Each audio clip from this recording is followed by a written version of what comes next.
إن الحمد لله نحمده ونستعينه ونؤمن به ونتوكل عليه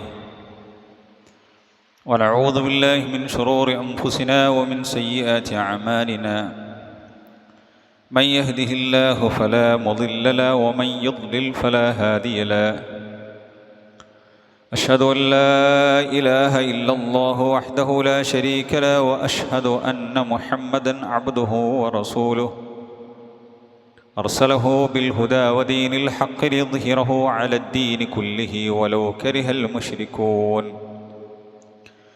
اللهم صل على محمد وعلى آل محمد كما صليت على إبراهيم وعلى آل إبراهيم إنك حميد مجيد اللهم بارك على محمد وعلى آل محمد كما باركت على إبراهيم وعلى آل إبراهيم إنك حميد مجيد أعوذ بالله من الشيطان الرجيم يا أيها الذين آمنوا اتقوا الله حق تقاته ولا تموتن إلا وأنتم مسلمون أما بعد فإن خير الحديث كتاب الله وخير الهدي هدي محمد صلى الله عليه وسلم وشر الأمور محدثاتها وكل محدثة بدعة وكل بدعة ضلالة وكل ضلالة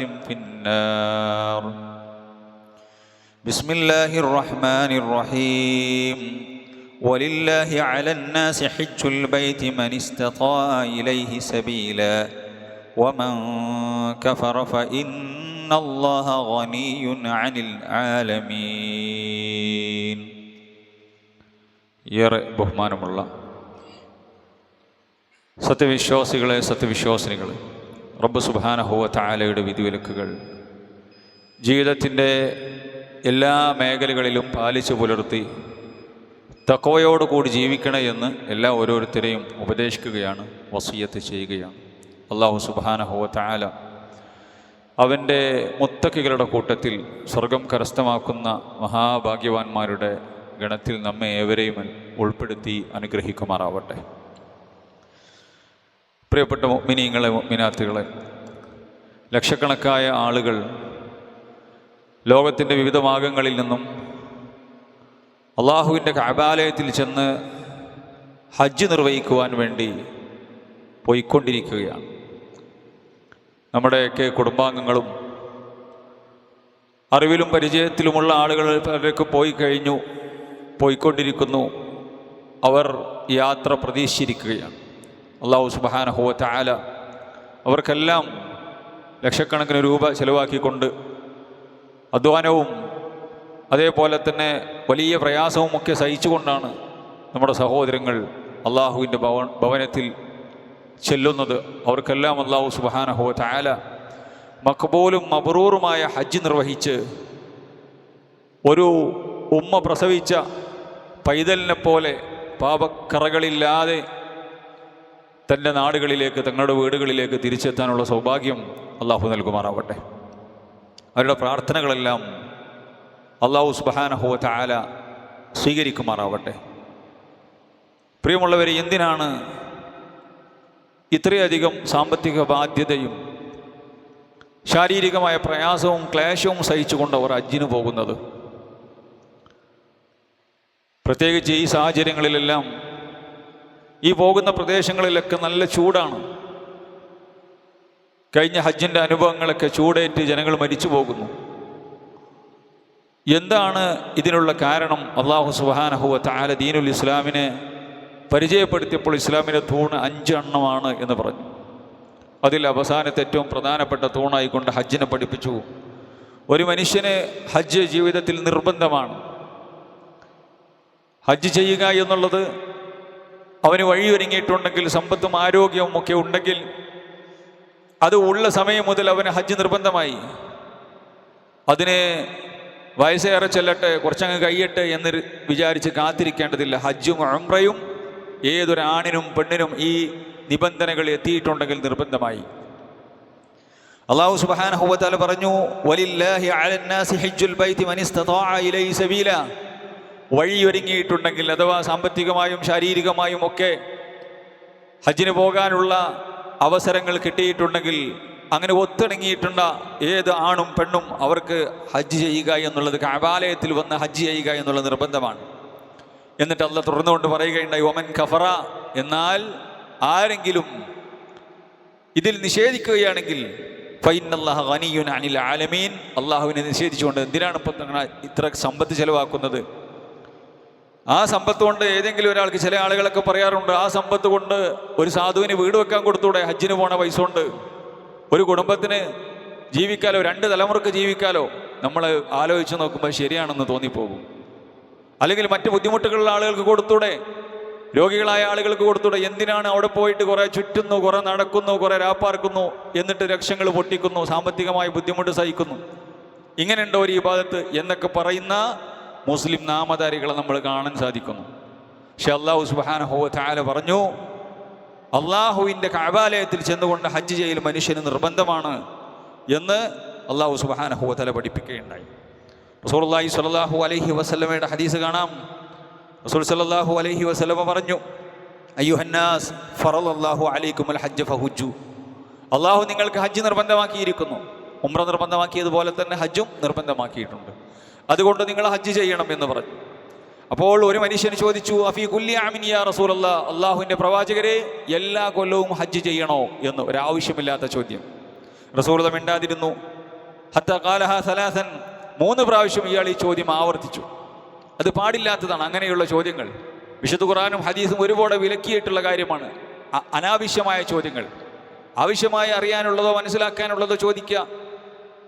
ഇസ്ലാം ദീനിൽ ഒരു മനുഷ്യൻ ചെയ്യേണ്ടതെല്ലാം അല്ലാഹു പഠിപ്പിക്കും. നമ്മൾ ചോദിച്ചു വാങ്ങേണ്ട സംഗതിയില്ല.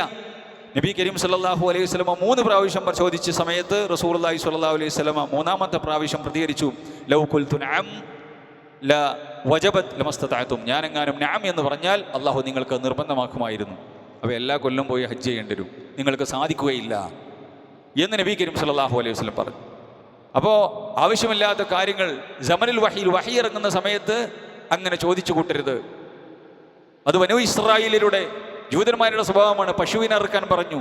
അപ്പോൾ ചോദിച്ചു, എങ്ങനത്തെ പശുവാണ്, എന്താണ് അതിൻ്റെ നിറം, അതേപോലെ തന്നെ എന്താണ് അതിൻ്റെ കോലം, എന്താണ് അതിൻ്റെ വലിപ്പം, എന്താണ് അതിൻ്റെ വയസ്സ് എന്നുള്ള നിലക്ക് ഒരുപാട് ചോദ്യങ്ങൾ അവർ ചോദിച്ചു. എന്നിട്ട് അവർ അത് അറുക്കാൻ അവർ പ്രയാസപ്പെടുകയുണ്ടായി. ഒരു പശുവിനെ അറുക്കാൻ പറഞ്ഞ് അതിൻ്റെ അർത്ഥം മതി. അപ്പോൾ റസൂലുള്ളാഹി സ്വല്ലല്ലാഹു അലൈഹി വസല്ലമ സഹാബത്തിനെയും നമ്മളെയൊക്കെ വിളിച്ചുകൊണ്ട് പറഞ്ഞു, അല്ലാഹു സുബ്ഹാനഹു വ തആല നിങ്ങൾക്ക് ഹജ്ജ് നിർബന്ധമാക്കിയിട്ടുണ്ട്, നിങ്ങൾ ഹജ്ജ് ചെയ്യണം. കഅബാലയം ഉണ്ടാക്കിയതിന് ശേഷം ഇബ്രാഹിം നബി അലൈഹി സ്വലാത്തു വസ്സലാമയോട് അല്ലാഹു പറയുകയുണ്ടായി, വഅദ്ദിൻ ഫിന്നാസി ബിൽ ഹജ്ജി യഅതൂക റിജാല. ഇബ്രാഹിം, താങ്കൾ ജനങ്ങളെ ഹജ്ജിന് വിളിക്കണം. ആരാരുമില്ലാത്ത മൊട്ടക്കുന്നുകളുടെ ഒരു താഴ്വരക്ക്, സുഫാക്കുന്നിൻ്റെ താഴ്വരക്ക് താഴ്വരയിൽ ഒരു കഅബാലയം ഉണ്ടാക്കി, അള്ളാഹുവിനെ ആരാധിക്കാൻ വേണ്ടി ഒരു ഭവനമുണ്ടാക്കിയിട്ട് അവിടെ ആരുമില്ല. ഹാജറുണ്ട്, ഭാര്യയുണ്ട്, അതേപോലെ തന്നെ ഇസ്മായിലുണ്ട്, വേറെ ആരുമില്ല. ഇബ്രാഹിം നബി അലൈഹി സ്വലാത്തു വസ്സലാം അല്ലാഹു പറഞ്ഞു, വഅദ്ദിൻ ഫിന്നാസ്, ഇബ്രാഹിം ജനങ്ങളെ ഹജ്ജിന് വേണ്ടി വിളിക്കുക, വിളംബരം ചെയ്യും. യഅതൂക റിജാലൻ, അവർ നടന്നുകൊണ്ട് താങ്കളുടെ അടുക്കലേക്ക് വരും, വിളി കേട്ട് വരും. വഅലാ കുല്ലി ളാമിരിൻ, മെലിഞ്ഞൊട്ടിയ ഒട്ടകങ്ങളുടെ പുറത്തായിക്കൊണ്ട് യഅതീന മിൻ കുല്ലി ഫജ്ജിൻ അമീഖ്, വിദൂര മലമ്പാതകൾ താണ്ടി കുന്നുകളും മലകളും താണ്ടി അവിടെ എത്തും. ഒരാളില്ലാത്ത സ്ഥലമാണ്, ഒരു മനുഷ്യനില്ലാത്ത സ്ഥലമാണ്, ആരും ശ്രദ്ധിക്കാത്ത സ്ഥലമാണ്. ഏതെങ്കിലും കച്ചവടന്മാരോ പതികന്മാരോ പോയാലായി, അതല്ലാതെ അവിടെ, കാരണം അവിടെ വെള്ളമില്ല, ഭക്ഷണമില്ല, അവിടെ ജീവിക്കാൻ യോഗ്യമല്ല. ഇബ്രാഹിം നബി ചോദിച്ചു, പഠിച്ചോനെ ഞാൻ വിളിച്ചാൽ എങ്ങനെ കേൾക്കാനാണ്? ഇബ്രാഹിം നബി അലൈഹി സ്വലാത്തു വസ്സലാമയോട് അല്ലാഹു സുബ്ഹാനഹു വ തആല പറഞ്ഞു, ഇബ്രാഹിമെ വിളിച്ചോ, അദ്ദിൻ വഅലയ്യൽ ബലാഗ്, എത്തിക്കേണ്ട ഉത്തരവാദിത്തം എൻ്റേതാണ്, താങ്കൾ വിളിച്ചോളൂ ഇബ്രാഹിം. ഫനാദാ ഇബ്രാഹിമു, അപ്പോൾ ഇബ്രാഹിം നബി അലൈഹി സ്വലാത്തു വസ്സലാം വിളിച്ചു, യാ അയ്യുഹന്നാസ്, ജനങ്ങളെ, കതബ അലൈക്കുമുൽ ഹജ്ജ ഇലൽ ബൈത്തിൽ അതീക ഫഹുജ്ജു. അല്ലാഹു സുബ്ഹാനഹു വ തആല ഈ പരിപാവനമായ പുരാതനമായ കഅബാലയത്തിൽ വന്ന് ഹജ്ജ് ചെയ്യണമെന്ന് അള്ളാഹുവിൻ്റെ കൽപ്പനയുണ്ട്. അതുകൊണ്ട് നിങ്ങൾ ഹജ്ജ് ചെയ്യാൻ വരണം. ഫസമിഅഹു മാ ബൈന സമാഇ വൽ അർദ്, ആകാശഭൂമികൾക്കിടയിലുള്ളതെല്ലാം അത് കേട്ടു. എല്ലാവരും വിളി കേട്ടു. അഫലാ തറന്നാസ യുജീബൂന മിൻ അഖ്സൽ അർദി യുവല്ലൂൻ, നീ കണ്ടില്ലയോ ലോകത്തിൻ്റെ പല ഭാഗങ്ങളിൽ നിന്നും ദിക്കുകളിൽ നിന്നും തൽബിയത്ത് ചൊല്ലിക്കൊണ്ട് ലബ്ബൈക്ക് അല്ലാഹുമ്മ ലബ്ബൈക്ക്. എന്താ അതിൻ്റെ അർത്ഥം? പടച്ചറബേ, നിന്റെ വിളിക്കുത്തരം ഞങ്ങൾ ചെയ്തിരിക്കുന്നു, നിന്റെ ഖലീലായ ഇബ്രാഹിമിൻ്റെ വിളിക്ക് ഞങ്ങൾ ഉത്തരം ചെയ്തിരിക്കുന്നു എന്ന് പറഞ്ഞുകൊണ്ട് അവർ ഓരോ വർഷവും ഹജ്ജിന് വരുന്നത് നീ കാണുന്നില്ലേ? എത്രത്തോളം നമുക്ക് ചരിത്രത്തിൽ കാണാൻ സാധിക്കും. മുഫസ്സിറുകൾ പറയുകയാണ് ഈ ഹദീസിനെ വിശദീകരിച്ചുകൊണ്ട്, ഫബലഗ സൗതഹു അൻഹാ അൽ അർള്, ഇബ്രാഹിം നബിയുടെ വിളി ലോകത്തിൻ്റെ എല്ലാ ഭാഗങ്ങളിലും എത്തി. വ അസ്മഅ, അത് അല്ലാഹു സുബ്ഹാനഹു വ തആല കേൾപ്പിച്ചു. അൻ-നുത്ഫ ഫിൽ അസ്ലാബ്, അഥവാ മനുഷ്യന്മാരുടെ മുതുകല്ലുകളിൽ നിന്നാണ് മനുഷ്യന്മാരുടെ ബീജം പുറത്തിരുന്നത്. പുരുഷന്മാരുടെ ബീജം പുറത്തു വരുന്നത്, ബീജങ്ങൾ പോലെ നമുക്ക് കേട്ടു. അഥവാ ആരൊക്കെ വരണം എന്നുള്ളത്, അല്ലാഹു സുബ്ഹാനഹു വ തആലയുടെ കഅബാലയത്തിലേക്ക് വരാൻ അള്ളാഹു തൗഫീഖ് നൽകിയ ആളുകൾ, അഥവാ ബീജങ്ങൾ പോലും അത് കേട്ടു. വൽ അജിന്നത ഫിൽ അർഹാം, ഗർഭാശയത്തിലുള്ള കുഞ്ഞുങ്ങൾ പോലും അത് കേട്ടു എന്നാണ്.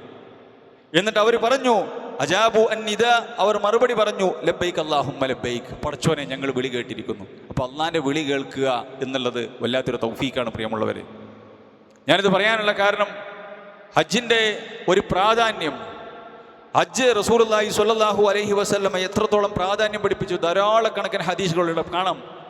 എന്നാൽ ഇങ്ങനെ ഹജ്ജിൻ്റെ പ്രാധാന്യവും ഉംറയുടെ പ്രാധാന്യമൊക്കെ മനസ്സിലാക്കിയിട്ടും നമ്മുടെ കൂട്ടത്തിൽ സാമ്പത്തികമായും ശാരീരികമായും ഒക്കെ കഴിവുള്ള ആണുങ്ങളും പെണ്ണുങ്ങളും ഇപ്പോഴും പല ആളുകളും അതിനെക്കുറിച്ച് ചിന്തിച്ചിട്ടേ ഇല്ല.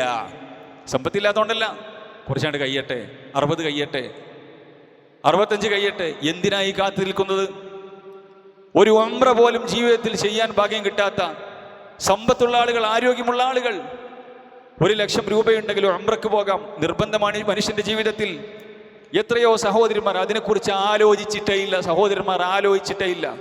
അത് പറ്റൂല പ്രിയമുള്ളവരെ. എനിക്കും നിങ്ങൾക്കും ഈ പറയപ്പെട്ട ഒരു ഉംറ ചെയ്യാൻ സാമ്പത്തിക സുസ്ഥിതിയിൽ എത്തിയിട്ടുണ്ടെങ്കിൽ ഉംറ നിർബന്ധമായി. ആരോഗ്യം നമുക്കുണ്ടല്ലോ, ആരോഗ്യമില്ലാത്ത കാര്യമല്ല പറയണത്.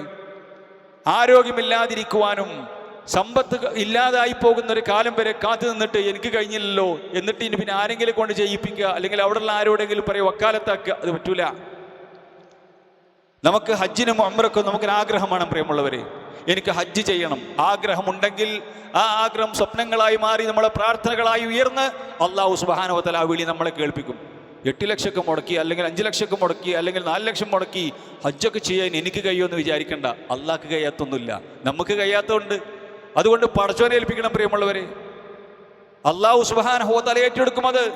റസൂലുള്ളാഹി സ്വല്ലല്ലാഹു അലൈഹി വസല്ലം പറഞ്ഞില്ല, ഒരു മനുഷ്യൻ കടം വാങ്ങുന്ന സമയത്ത് ഇത് എങ്ങനെയെങ്കിലും നീട്ടണം, അയാൾക്ക് വീട്ടണം. അയാളെ പറ്റിക്കാനല്ല, ഇത് വല്ല സലാമത്താക്കിയിട്ട് രക്ഷപ്പെട്ടു പോകാനല്ല.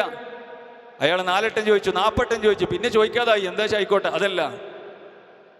ഇതെനിക്ക് വീട്ടണമെന്ന ആഗ്രഹമുണ്ടെങ്കിൽ അല്ലാഹു സുബ്ഹാനഹു വ തആല വീട്ടാൻ സഹായിക്കുമെന്ന് റസൂലുള്ളാഹി സ്വല്ലല്ലാഹു അലൈഹി വസല്ലം. അപ്പോൾ നമുക്കൊരു ആഗ്രഹം വേണം.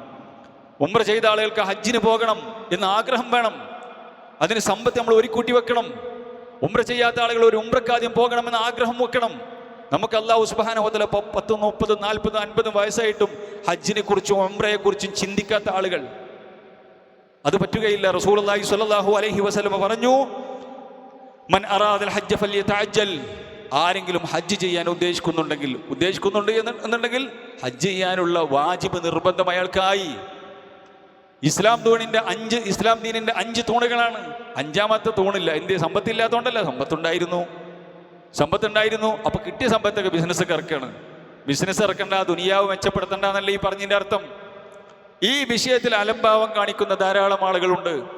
എത്രത്തോളം സഹോദരന്മാരെ, സൗദി അറേബ്യയിൽ 10ഉം 20ഉം വർഷം ജോലി ചെയ്തിട്ട് ഹജ്ജ് ചെയ്യാത്ത ആളുകൾ. സൗദി അറേബ്യയിൽ 10ഉം 20ഉം വർഷം ജോലി ചെയ്തിട്ട് ഹജ്ജ് ചെയ്യാത്ത ആളുകൾ. കാരണം എന്തേ? അതിനെക്കുറിച്ച് ബോധവാന്മാരല്ല, അതിനെ സീരിയസ് ആയി കണ്ടിട്ടില്ല. ഒരു മനുഷ്യന്റെ ദീനുൽ ഇസ്ലാമിൽ ഏറ്റവും പ്രധാനപ്പെട്ട 5ാമത്തെ തൂണ് അയാൾക്ക് നിർബന്ധമായിട്ട് ആരോഗ്യമുണ്ട്, സമ്പത്തുണ്ട്, വഴിയൊരുങ്ങിയിട്ടുണ്ട്, മറ്റു ബുദ്ധിമുട്ടുകളൊന്നുമില്ല. പണ്ടത്തെ കാലത്തെ പോലെയല്ല, നടന്നു പോകണം, കപ്പലിൽ കയറും, വീണ്ടും നടക്കണം. ഇല്ല, ഇപ്പം അതൊന്നുമില്ല. 5.5 മണിക്കൂറുണ്ട്, 6 മണിക്കൂറുണ്ട്, 4 മണിക്കൂറുണ്ട്, 4.5 മണിക്കൂറുണ്ട്, അവിടെ എത്തി അല്ലേ? എന്നിട്ടും പോണില്ല. എന്തേ? അത് ശ്രദ്ധിക്കണില്ല. അത് പറ്റൂല. റസൂലുള്ളാഹി പറഞ്ഞു, മൻ അറാദൽ ഹജ്ജ ഫല്യതഅജ്ജൽ, ആരെങ്കിലും ഹജ്ജ് ചെയ്യാൻ ഉദ്ദേശിക്കുന്നുണ്ടെങ്കിൽ അവൻ ധൃതി കാണിക്കട്ടെ, അമാന്തിച്ച് നിൽക്കണ്ട. വയസ്സങ്ങോട്ട് കഴിയട്ടെ, നേരം അങ്ങോട്ട് തുടങ്ങട്ടെ, 50 അങ്ങോട്ട് കഴിയട്ടെ, 60 കഴിയട്ടെ, സമയമുണ്ടല്ലോ എന്ന് വിചാരിക്കണ്ട. എന്നിട്ട് റസൂലുള്ളാഹി സ്വല്ലല്ലാഹു അലൈഹി വസല്ലം പറഞ്ഞു ഫഇന്നഹു ഖദ് യംറുദുൽ മരീദ്, രോഗം പിടിപെടും മനുഷ്യന്. എന്നും ഈ ആരോഗ്യം ഉണ്ടാവുമെന്ന് വിചാരിക്കേണ്ട യുവാക്കളെ, യുവതികളെ, മധ്യവയസ്കന്മാരെ, ഇപ്പം നല്ല സുഖമാണ്, ഒരു പ്രശ്നമില്ലല്ലോ. പല ആളുകളെയും നമുക്കറിയാൻ പറ്റും. ഹജ്ജിനും ഉംറയ്ക്കും നേതൃത്വം കൊടുക്കുന്ന ആൾ എന്നുള്ള നിലക്ക് നല്ല ആയുസ്സും ആരോഗ്യം ചൂടും ചുക്കാന്നുള്ള സമയത്തൊന്നും പോയിട്ടില്ല. എന്നിട്ടോ ഒടിഞ്ഞു കുത്തി ആരെങ്കിലും പിടിച്ച് വീൽ ചെയറിലൊക്കെ ഒരു സമാധാനം ഇല്ലാതെ ഒരു റാഹത്തില്ലാത്ത ഹജ്ജ് ചെയ്തു പോരെ. എന്ത് വലിയ പങ്കൾ ഹജ്ജ് ചെയ്തനല്ലേ, ചെയ്തിട്ടില്ല മനോ, അതാണ് അവസ്ഥ. രണ്ടാമത് ആയ കാലത്ത് ചെയ്ത് പിന്നെ അവസാന കാലത്ത് ചെയ്യുന്നതിനെ കുറിച്ചല്ല ഈ പറയണത്. ഒരു ഇബാദത്ത് അല്ലാഹു സുബ്ഹാനഹു വ തആല ഏറ്റവും പ്രധാനമായി പഠിപ്പിച്ച ഇബാദത്ത്, അത് ഒന്നിനും കഴിയാത്ത മറ്റുള്ളവരുടെ നാലാളുകളുടെ ചുമലിൽ കയറി ചെയ്യേണ്ട ഒരു പ്രായത്തിലേക്ക് മാറ്റിവെക്കുന്ന പെണ്ണിൻ്റെ ആണിൻ്റെ അവസ്ഥ, മുഅ്മിനിൻ്റെ മുസ്ലിമത്തിൻ്റെ അവസ്ഥ ആലോചിച്ച് നോക്കും നിങ്ങൾ. അപ്പം അതുകൊണ്ട് നമുക്കൊരാഗ്രഹം ഉണ്ടാകണം. യുവാക്കളെ, യുവതികളെ, സഹോദരന്മാരെ, മുഅ്മിനീങ്ങളെ, മുഅ്മിനാത്തുകളെ, ഒരു ഉംറ ചെയ്യണം. ഹജ്ജ് ചെയ്ത ആളുകൾ ഇനിയും ഹജ്ജിന് പോകണം, ഇനിയും ഒരു ഉംറ ചെയ്യണം. റസൂലുള്ളാഹി സ്വല്ലല്ലാഹു അലൈഹി വസല്ലം പറഞ്ഞു, നിങ്ങൾ ഹജ്ജും ഉംറയും തുടർച്ചയായി ചെയ്യണം, അതിൻ്റെ പ്രതിഫലം റസൂൽ പഠിപ്പിച്ചു. എന്ന് നബി കരീം സ്വല്ലല്ലാഹു അലൈഹി വസല്ലം പറയുകയാണ്, യംറുദുൽ മരീദ്, രോഗം ബാധിക്കും. അതേപോലെ തന്നെ വഴി അഥവാ അവൻ്റെ യാത്രാമൃഗം നഷ്ടപ്പെടുന്ന പറഞ്ഞു. യാത്രാമൃഗം നഷ്ടപ്പെടുന്ന പറഞ്ഞാൽ അഥവാ വഴി ഒരുങ്ങാത്ത പ്രശ്നം ഉണ്ടാകും, ബുദ്ധിമുട്ടുകൾ ഉണ്ടാകും. എന്നും വിചാരിച്ച പോലെ ഫ്ലൈറ്റ് സർവീസുകളും സംവിധാനങ്ങളൊന്നും ഉണ്ടായിക്കൊള്ളുന്നില്ല അല്ലേ. നമുക്കറിയാലോ, ഒരു GCCയിൽ പശ്ചിമേഷ്യയിൽ ഒരു യുദ്ധം, ചെറിയൊരു യുദ്ധം ഉണ്ടായപ്പോൾ തന്നെ നമ്മുടെ പല ആളുകളെയും ബിസിനസ്സിനെ, ജോലിയെ, വരവിനെ, പോക്കിനൊക്കെ ബാധിച്ചു. എന്തേ പോകാത്ത? സാലറി കിട്ടൂല, വന്നിട്ട് 4 മാസമായി പോയിട്ടില്ല, പോകാൻ കഴിയണില്ല, തിരിച്ചു വരാൻ കഴിയണില്ല അല്ലേ. അങ്ങനെയുള്ള പ്രയാസങ്ങളൊക്കെ ഉണ്ടാകും. റസൂൽ തുടർന്ന് കൊണ്ട് പറയുകയാണ്, താരിദുൽ ഹാജ, അവന് പല മുടക്കങ്ങളുണ്ടാകും, പല ബുദ്ധിമുട്ടുകളും ഉണ്ടാകും. അതുകൊണ്ട് ഹജ്ജ് ചെയ്യുന്ന ആളുകൾ, ഹജ്ജ് ചെയ്യാൻ ഉദ്ദേശിക്കുന്ന ആളുകൾ പെട്ടെന്ന് ഹജ്ജ് ചെയ്യാൻ പുറപ്പെടട്ടെ, അതിനുള്ള പണികൾ എടുക്കട്ടെ എന്ന് റസൂലുള്ളാഹി സ്വല്ലല്ലാഹു അലൈഹി വസല്ലമ പഠിപ്പിക്കേണ്ടായി. ഇത് ഹജ്ജിനും ഉംറക്കും ബാധകമാണ്. മറ്റൊരു ഹദീസിൽ കാണാം, വഅന്നൽ ഹജ്ജ യഹ്ദിമു മാ കാന ഖബ്ല, ഹജ്ജിന്റെ പ്രതിഫലം പഠിപ്പിച്ചെടുത്ത് പ്രവാചകൻ മുത്ത് ഹബീബ് സല്ലല്ലാഹു അലൈഹി വസല്ലമ പറയുകയാണ്, ഹജ്ജ് എന്ന് പറഞ്ഞാൽ അവൻ്റെ മുൻകഴിഞ്ഞ പാപങ്ങളെല്ലാം തകർത്ത് കളയുമെന്നാണ്. തകർത്ത് കളയും, ഒന്നും ഉണ്ടാകൂല, ഒന്നും ബാക്കി വെക്കുകയില്ല എന്ന് റസൂൽ സല്ലല്ലാഹു അലൈഹി വസല്ലം പറഞ്ഞു. നബി കരീം സല്ലല്ലാഹു അലൈഹി വസല്ലമയോട് ചോദിക്കപ്പെട്ട, റസൂലേ, ഏറ്റവും വലിയ അഫ്ളലായിട്ടുള്ള അമൽ ഏതാണ്? റസൂലുള്ളാഹി പറഞ്ഞു, ഈമാൻ ബില്ലാ, ആദ്യം അള്ളാഹുവിൽ അചഞ്ചലമായ വിശ്വാസം ഉണ്ടായിരിക്കണം. ശരി, അത് കഴിഞ്ഞിട്ട് പിന്നെ ഏതാണ്? റസൂലുള്ളാഹി പറഞ്ഞാൽ ജിഹാദ് ഫീ സബീലില്ലാഹ്, അള്ളാഹിന്റെ മാർഗത്തിൽ യുദ്ധത്തിന് പുറപ്പെടണം.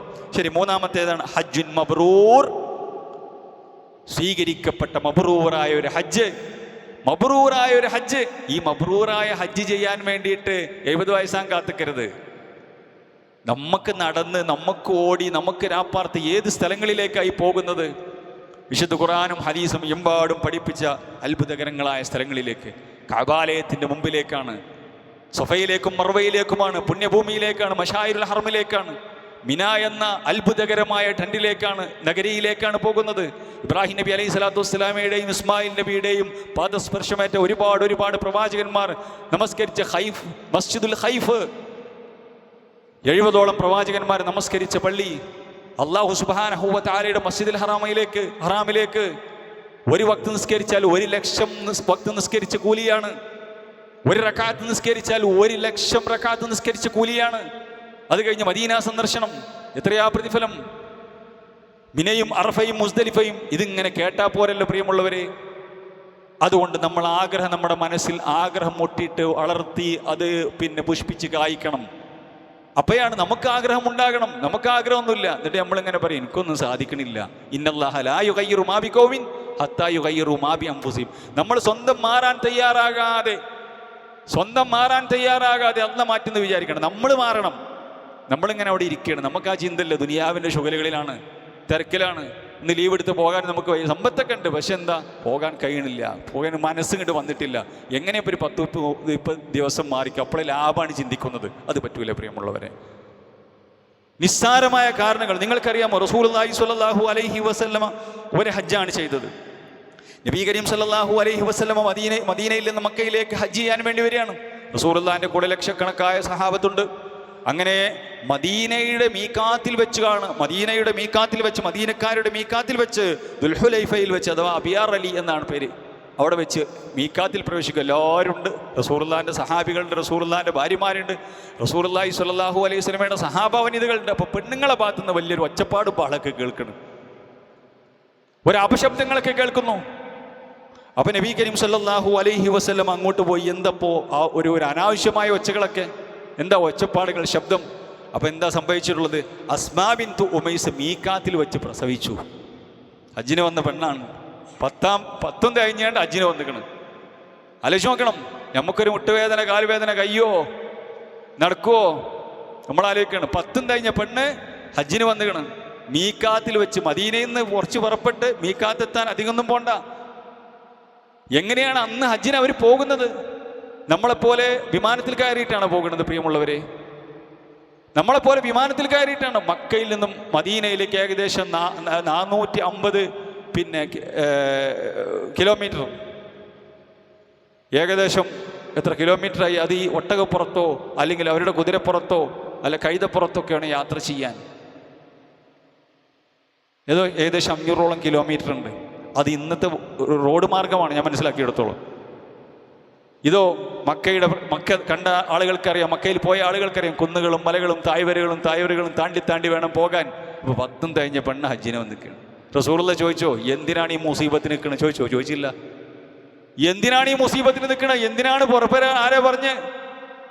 ഇന്ന് റസൂലുള്ളാഹി ചോദിച്ചു. റസൂലുള്ളാഹി ചോദിച്ചിട്ടില്ല. പൊന്നാര പ്രവാചകൻ ചോദിച്ചു. റസൂലുള്ളാഹി സ്വല്ലല്ലാഹു അലൈഹി വസല്ലം പ്രസവ രക്തത്തിലുള്ള പെണ്ണ് എങ്ങനെയാണ് മീക്കാത്തിൽ നിന്നും ഇഹ്റാമിൽ പ്രവേശിക്കേണ്ടതെന്ന് വിധി പഠിപ്പിച്ചു കൊടുത്തു. ഈ മുൻഗാമികളുടെ ചരിത്രമാണ് പ്രിയമുള്ളവരെ നമുക്ക് പറയാനുള്ളത്. ഈ സഹാബ വനിതകളുടെ ചരിത്രമാണ് എൻ്റെ പ്രിയപ്പെട്ട സഹോദരിമാരെ, ഉമ്മമാരെ നമുക്ക് പറയാനുള്ളത്. ഇത് ആവേശത്തോടുകൂടി പറയാനും കേൾക്കാനും മാത്രമുള്ളതല്ല. അപ്പോൾ നമ്മൾ ചെറിയ ചെറിയ കാരണങ്ങൾ പറയാണ് പല ആളുകളും, നിസ്സാരമായ കാരണങ്ങൾ. അപ്പോൾ സഹോദരന്മാരെ, ഹജ്ജിൻ്റെ പ്രതിഫലം അറിഞ്ഞ് പരലോകം ആഗ്രഹിക്കുന്ന ഒരു മനുഷ്യൻ അതിനുവേണ്ടി എന്ത് വില കൊടുത്തും, സമ്പത്ത് ഉള്ള ആളുകൾ അതിൻ്റെ അടുത്തും കടും കള്ളും വാങ്ങിയിട്ട് പിന്നെ ഹജ്ജിന് പോകണം, ഉംറക്ക് പോകണമെന്നല്ല. നമുക്ക് ഒരു ഉംറക്ക് പോകാനുള്ള സമ്പത്തൊക്കെ നമുക്കൊരാഗ്രഹമൊക്കെ ഉണ്ടെങ്കിൽ നടക്കും. അതുകൊണ്ട് ഉംറ ചെയ്ത ആളുകൾ ഇനിയും ഉംറ ചെയ്യാൻ, ഹജ്ജ് ചെയ്ത ആളുകൾ ഇനിയും ഹജ്ജ് ചെയ്യാൻ, ചെയ്യാത്ത ആളുകൾ ചെയ്യാൻ വേണ്ടിയുള്ള പരിശ്രമത്തിലേക്ക്, ഉംറക്കും ഹജ്ജിനും ഒരു ഒരുക്കവും അതേപോലെ തന്നെ അതിനുവേണ്ടിയുള്ള സമ്പത്ത് ഒന്ന് ഒരുമിച്ച് കൂട്ടലും ഒക്കെ നടത്തണം എന്നാണ് എനിക്ക് നിങ്ങളോടും എന്നോടുമൊക്കെ വസിയത്ത് ചെയ്യാനുള്ളത്. അല്ലാഹു സുബ്ഹാനഹു വ തആല അതിനെല്ലാമുള്ള തൗഫീഖ് നമുക്കെല്ലാം നൽകി അനുഗ്രഹിക്കുമാറാവട്ടെ.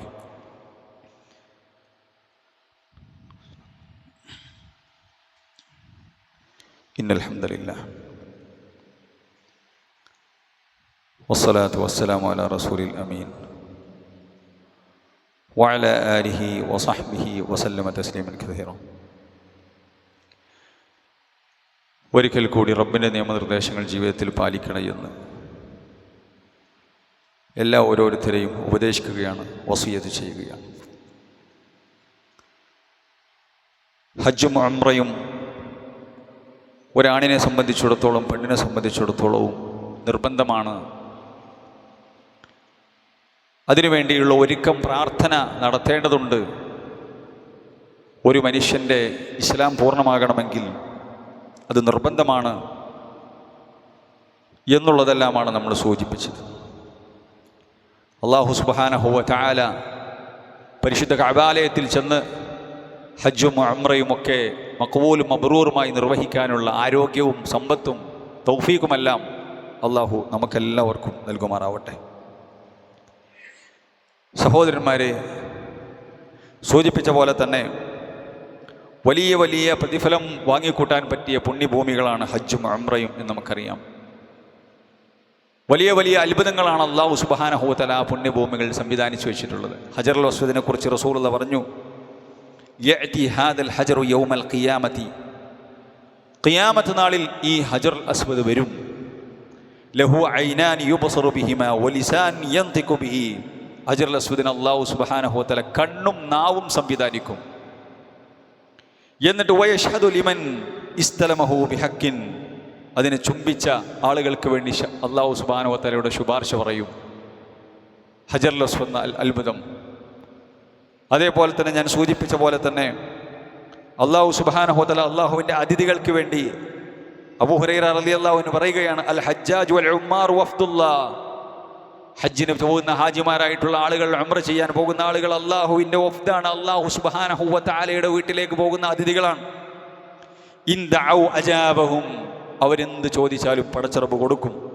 വൈൻ ഇസ്തഗ്ഫറു ഗഫറല്ലാഹു ലഹും, അള്ളാഹു സുബ്ഹാനഹു വ തആലയോട് അവർ ഇസ്തിഗ്ഫാർ നടത്തിയാൽ റബ്ബ് സുബ്ഹാനഹു വ തആല അവരുടെ പാപങ്ങളൊക്കെ പൊറുക്കും. അതേപോലെ തന്നെ നമ്മൾ മനസ്സിലാക്കിയ മസ്ജിദുൽ ഖൈഫ്, റസൂൽ സല്ലല്ലാഹു അലൈഹി വസല്ലം പറഞ്ഞു, സ്വല്ലാ ഫീ മസ്ജിദിൽ ഖൈഫി 70 നബിയൻ, 70ഓളം പ്രവാചകന്മാർ നമസ്കരിച്ച പള്ളി ഈ മിനയിലാണുള്ളത്. അതേപോലെ തന്നെ അറഫയിൽ നിൽക്കുന്നവർക്കെല്ലാം അല്ലാഹു സുബ്ഹാനഹു വ തആല പുറത്തു കൊടുക്കുന്നു. അറഫ മൈതാനി, അറഫയുടെ അത്ഭുതങ്ങൾ അല്ലാഹു സുബ്ഹാനഹു വ തആല അവിടെ സംവിധാനിച്ചു വെച്ചിട്ടുള്ള ഒരുപാട് ചരിത്ര പ്രസിദ്ധമായിട്ടുള്ള സംവിധാനങ്ങൾ, അതൊക്കെ നമ്മുടെ ഇബാദത്തുമായി ബന്ധപ്പെട്ടതാണ്. ഇവിടെയൊക്കെ പോകാനും അവിടെയൊക്കെ ഈ ഇജാബത്ത് ഉത്തരം കിട്ടുന്ന സ്ഥലങ്ങളിലേക്ക് എത്താൻ അല്ലാഹു സുബ്ഹാനഹു വ തആലയോട് പ്രാർത്ഥിക്കാൻ നമ്മൾ തയ്യാറാകേണ്ടതുണ്ട്. അല്ലാഹു സുബ്ഹാനഹു വ തആല പറയണ, ഇന്നല്ലാഹ യുബാഹി ബി അഹ്ലിൽ അറഫാത്തി അഹ്ലസ് സമാ. അല്ലാഹു സുബ്ഹാനഹു വ തആല അല്ലാഹുവിൻ്റെ അടുക്കലുള്ള മലക്കുകളോട് അല്ലാഹു മഹത്വം പറയും. അറഫയിൽ നിൽക്കുന്ന ലക്ഷോപലക്ഷം ആളുകളെ നിങ്ങൾ ആലോചിച്ച് നോക്ക് സഹോദരന്മാർ. 30 ലക്ഷം ആളുകൾ, 25-35 ലക്ഷം ആളുകൾ ഒരേ സ്ഥലത്ത് ഒരുമിച്ച് കൂടിയിരിക്കുകയാണ്. ഒരേ വാക്കാണ് അവർക്ക് പറയാനുള്ളത്, ലബ്ബൈക്ക് അല്ലാഹുമ്മ ലബ്ബൈക്ക്. പടച്ച റബ്ബേ, നിന്റെ വിളിക്കുത്തരം ചെയ്ത് ഞങ്ങൾ വന്നിരിക്കുന്നു. ലബ്ബൈക ലാ ശരീക ലക ലബ്ബൈക്ക്. നീ ആരാണ്? നിനക്കൊരു പങ്കുകാരനുമില്ല, നിനക്കൊരു കൂറുകാരനുമില്ല. നീ ആരെയും ഞങ്ങളെ നോക്കാൻ ഏൽപ്പിച്ചിട്ടില്ല. അമ്പിയാക്കളോടോ ഔലിയാക്കളോടോ സിദ്ദീഖീങ്ങളോടോ ശുഹദാക്കന്മാരോടോ ബദരീങ്ങളോടോ ഉഹദീങ്ങളോടോ അല്ല ഞങ്ങൾ വിളിച്ച് സഹായം തേടുക. അല്ലാഹ് എന്ന വിളി മാത്രമാണ്. അതാണ് തൗഹീദ്. ഈ ഹജ്ജിൻ്റെ കാമ്പതാണ്. ഏത് ഇബാദത്തിൻ്റെയും കാമ്പേതാ? ലാ ഇലാഹ ഇല്ലല്ലാഹ് എന്ന കലിമത്ത് തൗഹീദാണ്. പടച്ചോനെ എന്നുള്ള വിളി മാത്രം, പടപ്പുകളെ എന്നുള്ള വിളിയില്ല. ഒരാളെയും വിളിക്കൂല. അള്ളാന്റെ വലിയല്ലേ, അതേപോലെ തന്നെ ബീവിയല്ലേ, ബദരീങ്ങളല്ലേ, ഉഹദീങ്ങളല്ലേ, വിളിയില്ല സഹോദരന്മാരെ. അതാര് പഠിപ്പിച്ചതാ? ഈ ബദരീങ്ങളും ഉഹദീങ്ങളും പഠിപ്പിച്ചതാ. പടച്ചോനെ മാത്രം വിളിക്കണം, പടച്ചോനെ എന്നാ വിളിക്കേണ്ടത്, ബദരീങ്ങ പാപ്പാന്നല്ല. അതാണ് തൗഹീദിന്റെ കാമ്പ്. അള്ളാന്റെ കൂട്ടുകാരൻ ഇബ്രാഹിം നബി അലൈഹി സ്വലാത്തു വസ്സലാം, ഈ ഇബ്രാഹിം നബി അലൈഹി സ്വലാത്തു വസ്സലാം ചുറ്റിയെടുത്ത് ചുറ്റാൻ, നടന്നെടുത്ത് നടക്കാൻ, അദ്ദേഹത്തിൻ്റെ ഭാര്യ ഓടിയെടുത്ത് സഫാമറോ ഓടാൻ, കിടന്നോടുത്ത് കിടക്കാൻ, രാപ്പാർക്കോടുത്ത് രാപ്പാർക്കാൻ, മിനയിൽ കിടക്കാൻ, അദ്ദേഹം മകനെ അറുക്കാൻ തയ്യാറായി അറുക്കാൻ ഒക്കെയാണ് പഠിപ്പിച്ചത്. പക്ഷേ എവിടെയെങ്കിലും ഇബ്രാഹിം നബിയെ കാക്കണമെന്നൊരു വിളി ഉണ്ടോ? ഇല്ലല്ലോ. ഉണ്ടാകുകയാണെങ്കിൽ ദീനുൽ ഇസ്ലാമിൽ ഇങ്ങനെ മഹാന്മാരോടൊരു തേട്ടമുണ്ടെങ്കിൽ, ബീവിയോടൊരു തേട്ടമുണ്ടെങ്കിൽ, സഫാമറോ നിങ്ങൾ 7ാമത്തെ പ്രാവശ്യം ഓടുമ്പോൾ അവസാനിക്കുമ്പോൾ ഹാജറെ കാക്കണേ, ഹാജറിനോട് കുറച്ച് കാര്യങ്ങൾ പറഞ്ഞ് അവസാനിപ്പിച്ചോളൂ. പറഞ്ഞോ? ഇല്ല. കാരണം ഇസ്ലാമിൽ അതില്ല. ജാറങ്ങൾ ഇസ്ലാമിലില്ല, ജാറ വ്യവസായം ഇസ്ലാമിലില്ല. ഈ പുണ്യഭൂമിയിൽ അതൊന്നുമില്ല. കാരണം എന്തേ? അത് ഇസ്ലാമിലില്ലാത്തതുകൊണ്ട്. അവിടെ ഇബ്രാഹിം നബിൻ്റെ ഒരു ജാറം, ഇസ്മായിൽ നബിൻ്റെ ഒരു ജാറം, റസൂലുള്ളാഹിൻ്റെ ഒരു ജാറം, എന്നിട്ട് അവിടെ തിരി എത്തിച്ച് വെക്കുക, അവിടെ വർക്കത്തിൻ്റെ എണ്ണ കൊടുക്കുക, ഏലസ് കൊടുക്കില്ല. അത് ഇസ്ലാമിലില്ല, അത് ശിർക്കാണ്. അത് ആര് പഠിപ്പിച്ചു? ഈ മഹാന്മാർ പഠിപ്പിച്ചു. എവിടെയെങ്കിലും ഒരു തേട്ടമില്ല. പിന്നെന്താ പറയണത്? ലബ്ബൈക ലാ ശരീക ലക ലബ്ബൈക. പടച്ചോനെ എനിക്കൊരു പങ്കുകാരനുമില്ല. ഇന്നൽ ഹംദ വന്നിഅമത ലക് വൽ മുൽക്ക് ലാ ശരീക ലക്. ഇതാണ് ലാ ഇലാഹ ഇല്ലല്ലാഹ്. ഇതാണ് ദീനുൽ ഇസ്ലാമിൻ്റെ അടിത്തറ. എന്നിട്ട് ഈ ഹജ്ജും ഉംറയൊക്കെ ചെയ്യാൻ പോകുന്ന ആളുകളെ പോലും ഹജ്ജ് കം സിയാറത്ത് ടൂർ, നമ്മളെ നാട്ടിലെ ചില ആളുകൾ പാക്കേജ് അങ്ങനെയാണ്. നാഗൂർ, അജ്മീർ, മുത്തുപ്പേട്ട, മമ്പറം, ഭീമാപള്ളി, അതിൻ്റെ പുറമെ ഹജ്ജ് പാക്കേജ് ഇത്രയാണ്. എന്തിനാണ് അവിടേക്ക് പോണേ? അവിടേക്ക് ഹജ്ജിന് പോകുന്ന ആളുകൾക്ക് സമാധാനത്തോടു കൂടി തിരിച്ചു വരാൻ വേണ്ടിയിട്ട് ഈ മഹാന്മാരോടൊക്കെ പറയണം. കാരണം എന്താ പറയണത്? പടച്ചോൻ്റെ അടുത്തേക്കാണ് പോകണേ. വലിയ അപകടമാണ്, വലിയ പ്രശ്നമാണ്. അതുകൊണ്ട് തങ്ങപ്പാപ്പ നിങ്ങൾ നോക്കണേ. റഹ്മാനായ റബ്ബിൻ്റെ അടുത്തേക്ക് പോകുന്ന സമയത്ത് ഈ പറയപ്പെട്ട ശിർക്ക് മഹാന്മാരെ വിളിച്ച് സഹായം ചെയ്യണം. അവരെ തവക്കുലാക്കി പോകുന്ന ദുരവസ്ഥകൾ ആലോചിച്ച് നോക്കി പ്രിയമുള്ളവരെ. അതുകൊണ്ട് ഈ ലാ ഇലാഹ ഇല്ലല്ലാഹയുടെ അതിൻ്റെ പ്രഖ്യാപനമാണ് നമ്മൾ ഹജ്ജിലൂടെ നടത്തുന്നത്. ഇബ്രാഹിം നബി അലൈഹി സ്വലാത്തു വസ്സലാം അദ്ദേഹത്തിൻ്റെ ജീവിതത്തിലെ പല കർമ്മങ്ങളും നമ്മോട് ഇബാദത്തായി പഠിപ്പിച്ചു, അറവ് നടത്താൻ പഠിപ്പിച്ചു. വലിയ പെരുന്നാളിലേക്കാണ് പോണത്. നമ്മുടെ മഹല്ലുകളിലൊക്കെ അറവ് നടത്തുന്നതിൻ്റെ കാര്യങ്ങൾ കമ്മിറ്റിക്കാരിവിടെ ഒക്കെ തീരുമാനിച്ചു വെച്ചിട്ടുണ്ട്. അതുകൊണ്ട് തന്നെ ഈ അറവ് നടത്തുന്ന വിഷയത്തിൽ റസൂലുള്ളാഹി സ്വല്ലല്ലാഹു അലൈഹി വസല്ലമ പറയുകയുണ്ടായി. ആയിഷ റളിയല്ലാഹു അൻഹ പറഞ്ഞു, റസൂലുള്ള പറഞ്ഞു ഞാൻ കേട്ടിരിക്കുന്നു, അഥവാ പെരുന്നാൾ ദിവസത്തിൽ ഒരു മനുഷ്യൻ ചെയ്യുന്ന ഏറ്റവും വലിയ പുണ്യപ്രവർത്തനം അള്ളാഹ്ക്ക് വേണ്ടി അറവ് നടത്തണം. എന്നിട്ടത് പാവങ്ങളെ തീറ്റിപ്പിക്കണം, നമ്മൾ കുറച്ച് കഴിക്കണം, കുടുംബക്കാർക്ക് ഹദിയ കൊടുക്കണം. അതിനേക്കാൾ വലിയ പുണ്യപ്രവർത്തനം ഇല്ല. സ്വന്തം മോനറുക്കാൻ തയ്യാറായി അല്ലേ? പക്ഷേ ഇസ്ലാമിൽ എന്തില്ല? നരബലിയില്ല, മൃഗബലിയേ ഉള്ളൂ. പല മതത്തിലും നരബലിയുണ്ട്, ഇസ്ലാമിൽ അതില്ല. ഇസ്ലാം അള്ളാഹു പരീക്ഷിച്ചു, എന്നിട്ട് പറഞ്ഞു ഇതാ ആട്ടിൻകുട്ടിയെ അറുത്തോ, പശുക്കുട്ടിയെ അറുത്തോ, എന്നിട്ട് ജനങ്ങളെ തീറ്റിപ്പിക്കാൻ വേണ്ടി പറഞ്ഞു. അതുകൊണ്ട് സുഹൃത്തുക്കളെ, സഹോദരന്മാരെ, ഒരുവിനെ അറുക്കാൻ പറ്റുന്ന ആളുകൾ ഒരുവിനെ അറുക്കണം. അള്ളാഹു അതിനൊക്കെ സമ്പത്ത് നമുക്ക് തന്നിയ ആൾക്കാർ നമ്മുടെ കൂട്ടത്തിലുണ്ടല്ലോ. ഇതൊക്കെ നമുക്ക് പരലോകത്തുണ്ടാവുള്ളൂ. ഓരോ എത്ര രോമമുണ്ട് അതിന് പ്രതിഫലമുണ്ട്. ഓരോ ആളുകളും കഴിക്കുന്നതിന് പ്രതിഫലമുണ്ട്. ഇനി ഒരു ഷെയർ എടുക്കാൻ പറ്റുന്ന ആളുകൾ ഒരു ഷെയർ എടുക്കണം. അത് ആണിന് കൊടുക്കുക, പെണ്ണിന് കൊടുക്കുക. ഭർത്താവ് എടുക്കണമല്ലോ വിചാരിച്ച് ഭാര്യ എടുക്കാതെ കണ്ട. അതുകൊണ്ട് നമ്മൾ ഷെയർ എടുക്കാൻ തയ്യാറാവുക. ഇന്ന സ്വലാത്തി വനുസുക്കി കുൽ ഇന്ന സ്വലാത്തി വനുസുക്കി വമഹ്യായ വമമാതി ലില്ലാഹി റബ്ബിൽ ആലമീൻ. പടച്ചറബ്ബേ, നബിയേ നിങ്ങൾ പറയുക, എൻ്റെ നമസ്കാരം, എൻ്റെ ബലികർമ്മം, നിസ്കാരമുണ്ട്, നോമ്പുണ്ട്, എല്ലാം ഉണ്ട്, പക്ഷെ എന്താ ഇതുവരെ ബലി ഇറത്തിട്ടില്ല. പൈസ ഇല്ലാത്തതുകൊണ്ടൊന്നല്ല. എങ്ങനെ ഒരു 10,000 കൊടുക്കുക, ഒരു 15,000 കൊടുക്കുക, മനസ്സുകൊണ്ട് വരുന്നില്ല. അത് പരലോകം ശരിക്കും ബോധ്യപ്പെടാത്തതുകൊണ്ടാണ്.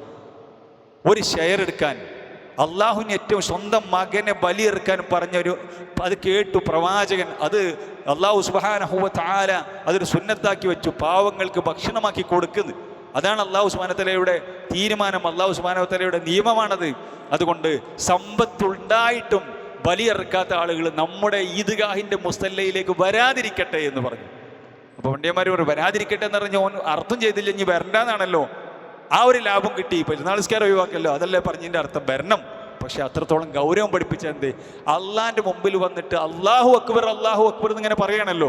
അള്ളാഹു അക്ബർ പറയാൻ അവൻ കഴിയിട്ടില്ല. കാരണം എന്ത്, ഒരു 10,000 രൂപ കൊടുത്തിട്ട് ഒരു ഷെയർ എടുക്കാൻ പറ്റിയിട്ടില്ല. എന്നിട്ട് പിന്നെ അള്ളാഹു അക്ബർ എന്ന് പറയുന്നതിൽ അർത്ഥമൊന്നുമില്ല.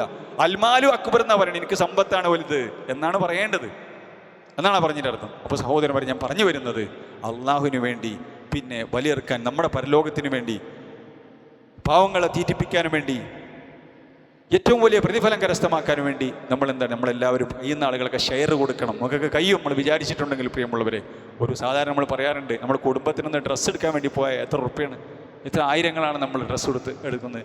നമ്മുടെ പേരിൽ അള്ളാഹു നമ്മുടെ സ്വന്തം അക്കൗണ്ടിൽ ഒരു അറവുണ്ടായിരിക്കണം, ഒരു രക്തം ചിന്തിയതുണ്ടായിരിക്കണം, പാവങ്ങളെ തീറ്റിപ്പിച്ചതുണ്ടായിരിക്കണം, ഏറ്റവും വലിയൊരു സുന്നത്ത് എടുത്തതുണ്ടായിരിക്കണം, യൗമുൻ നഹറിലെ ഏറ്റവും പ്രധാനപ്പെട്ട പുണ്യപ്രവർത്തനം ഉണ്ടായിരിക്കണം.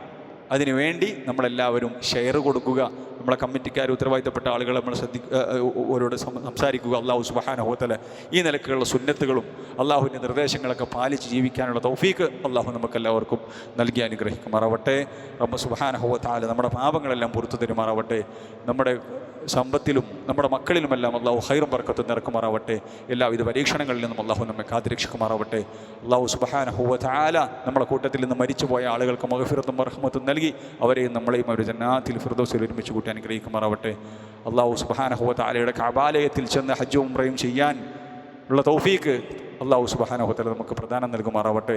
അല്ലാഹുമ്മ ഗ്ഫിറിൽ മുഅ്മിനീന വൽ മുഅ്മിനാത്ത് വൽ മുസ്ലിമീന വൽ മുസ്ലിമാത്ത് അൽ അഹ്യാഇ മിൻഹും വൽ അംവാത്ത് ഇന്നക മുജീബു ദഅവാതി വ യാ ഖാദിയൽ ഹജാത്ത്. اللهم اجرنا من النار وادخلنا الفردوس يا رب العالمين. ربنا هب لنا من ازواجنا وذرياتنا قرة اعين واجعلنا للمتقين اماما. ربنا آتنا في الدنيا حسنة وفي الآخرة حسنة وقنا عذاب النار. ربنا تقبل منا انك انت السميع العليم وتب علينا انك انت التواب الرحيم. آمين برحمتك يا ارحم الراحمين. وصلى الله وسلم على خير خلقه محمد وعلى آله وصحبه وسلم تسليما كثيرا والحمد لله رب العالمين.